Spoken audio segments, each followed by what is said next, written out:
دیکھیں میں اس پہ آتا ہوں، لیکن میں ایک بہت ہی کہہ لے کہ گلیئرنگ ایگزامپل ہے کہ مملکت خداداد پاکستان کو کس طرح سے چلایا جا رہا ہے. یہ کوئی ٹی سٹال ہے، کوئی چائے کا کھوکھا ہے کہ آپ ایک ایسا سیریس مسئلہ جس پہ صدر صاحب کہہ رہے ہیں جی کہ فرقہ واریت بڑھے گی اس قانون کے تحت اگر ہم جائیں گے، اور جی ایس پی پلس کا مسئلہ ہو جائے گا، ایف اے ٹی ایف کا مسئلہ ہو جائے گا. اتنی گمبھیر قسم کی چیزیں وہ بتا رہے ہیں صدر صاحب، اور ہم 26ویں ترمیم کے چکر میں مولانا سے وعدہ کر کے آ جاتے ہیں کہ ہم یہ کریں گے، اور ہم کر دیتے ہیں. مزے کی بات یہ ہے، اور اس کو پاس کر کے ہم اب کہتے ہیں کہ وہ فرق اتنا سا ہے جو مجھے سمجھ آئی ہے اس میں. یہ 2005 سے آپ رجسٹریشن آپ کی ہو رہی ہے، 26,126 مدارس سوسائٹیز ایکٹ کے تحت آپ کے رجسٹرڈ ہے 35,000 میں سے 3 کروڑ سٹوڈنٹس کا آپ نے بتایا. تو اب یہ کون سا بین الاقوامی مسئلہ پیدا ہو گیا اچانک؟ صرف اس میں مسئلہ یہ ہے کہ ایک نام کے ساتھ اگر آپ کرا لیتے ہیں تو اس نام سے جیسے فرنچائز ہوتی ہے نا، ایک رجسٹر ہوگی تو آپ ہر جگہ پہ پھر اس کی شاخیں کھول سکتے ہیں. ہر مدرسے کو علیحدہ سے رجسٹر نہیں کرانا پڑے گا، جو مجھے سمجھ آتی ہے سیکشن 22 میں جو چینج کی گئی ہے ابھی کی جو کی گئی ہے. تو یہ اتنی بڑی چینج ہے جس سے بین الاقوامی مسائل پیدا ہو گئے، جس سے فرقہ واریت بھی بڑھنی شروع ہو گئی، جس پہ یورپین یونین بھی آپ سے ناراض ہو جائے گی. تو یہ مسئلہ کیا ہے بنیادی طور پہ؟ مسئلہ یہ ہے کہ ہم کسی بھی معاملے کو سنجیدگی سے نہیں لیتے. ڈنگ ٹپاؤ اپروچ جو ہے نا، وہ بنیادی پرابلم ہے جو ہماری اوورال گورننس میں آ رہی ہے، بار بار آ رہی ہے، اور ہمیں بار بار مشکلات کا سامنا ہر شعبے میں کرنا پڑا ہے، صرف اس شعبے میں مسئلہ نہیں ہے. اب مسئلہ یہ ہے کہ جو قانون موجود ہے جس کے تحت ویسے تو 9/11 نہ ہوتا تو شاید یہ جھگڑا بھی نہ ہوتا. 9/11 ہو گیا، اس کے بعد یہ سارے جھگڑے نکل آئے، دہشت گردی بھی نکل آئی، انتہا پسندی بھی نکل آئی، ہمیں نیشنل ایکشن پلان بھی بنانا پڑا، بہت کچھ کرنا پڑا. اس کے نتیجے میں ہم نے اتنی شہادتیں دیں، اتنا بلینز آف ڈالرز کا نقصان اٹھایا.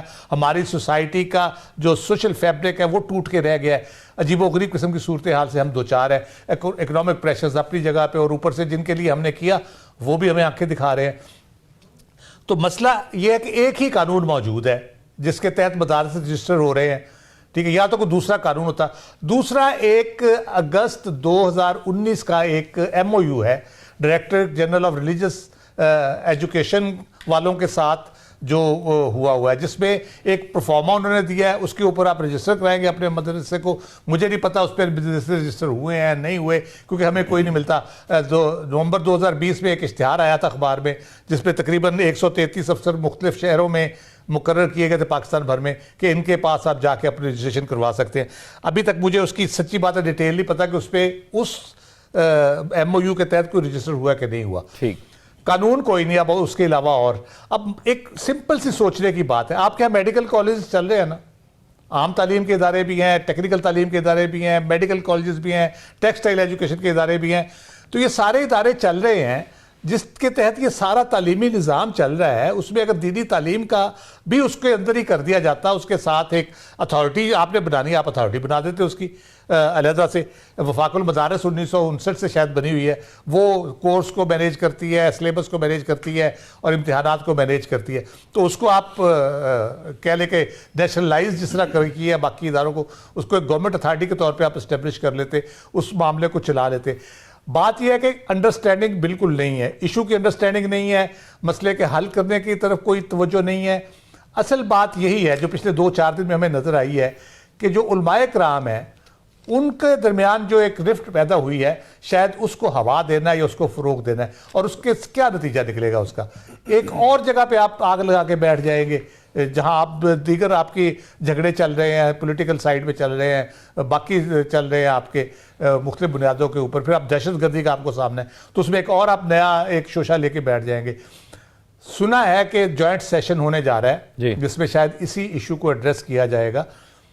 میری صرف ریکویسٹ یہ ہے کہ تمام علماء کرام جو لیڈنگ ان کے ہیں، جو دونوں گروپس کے یا 3 گروپ جتنے بھی گروپس ہیں، ان کو بٹھائیں، رجسٹریشن کے حوالے سے تھریڈ بیئر ڈسکشن کرنے کے بعد ایک قانونی شکل پراپر دے کے اس مسئلے کا حل نکالے. یہ ڈنگ ٹپاؤ پروگرام اگر آپ کریں گے تو یہ پھر سال 1.5 سال بعد 2 سال بعد کسی اگلی حکومت کے لیے پھر مسئلہ بنا ہوگا. پھر آپ اسی طرح کے وعدے وعید کر کے اس مسئلے کو نمٹانے کی کوشش کر رہے ہوں گے. مسئلہ مولانا فضل الرحمان کا نہیں ہے، مسئلہ مولانا طاہر اشرفی کا نہیں ہے یا کسی اور حضرت مفتی صاحب کا نہیں ہے، مسئلہ پاکستان کا ہے، مسئلہ ان 3 کروڑ سٹوڈنٹس کا ہے، ان کا سٹیٹس کیا ہے، انہوں نے کس طرح کا سلیبس پڑھنا ہے، انہوں نے کس طرح کے ڈگریاں ان کو ملنی ہیں، انہوں نے آگے چل کے کس طرح سے سوسائٹی میں آگے اپنا کنٹریبیوٹ کرنا ہے. تو وہ یہ خدا کے لیے تھوڑا سا عقل کے ناخلے صرف چند علماء کے لیے نہ سوچے، 3 کروڑ بچوں کا سوچے. بالکل ٹھیک ہے ثاقب بشیر صاحب، یہ کیونکہ اب ایک جوائنٹ سیشن بھی بلایا گیا ہے 17 دسمبر کو دن 11 بجے بلانے کا یہ فیصلہ کیا گیا ہے، لیکن جو جے یو آئی فے کی طرف سے ہم بیانات دیکھ رہے ہیں وہ بڑے سخت نظر آ رہے ہیں. تو اب حکومت کیا سوچ رہی ہے، کیونکہ ملاقاتیں بھی ہوئی تھی، کچھ ٹیلی فونک رابطے بھی ہوئے تھے، معاملہ اسمبلی کے اندر حل ہو جائے گا 17 تاریخ تک؟ ایک تو 17 کا ابھی جو ہے وہ کنفرم نہیں ہے حتمی طور پر.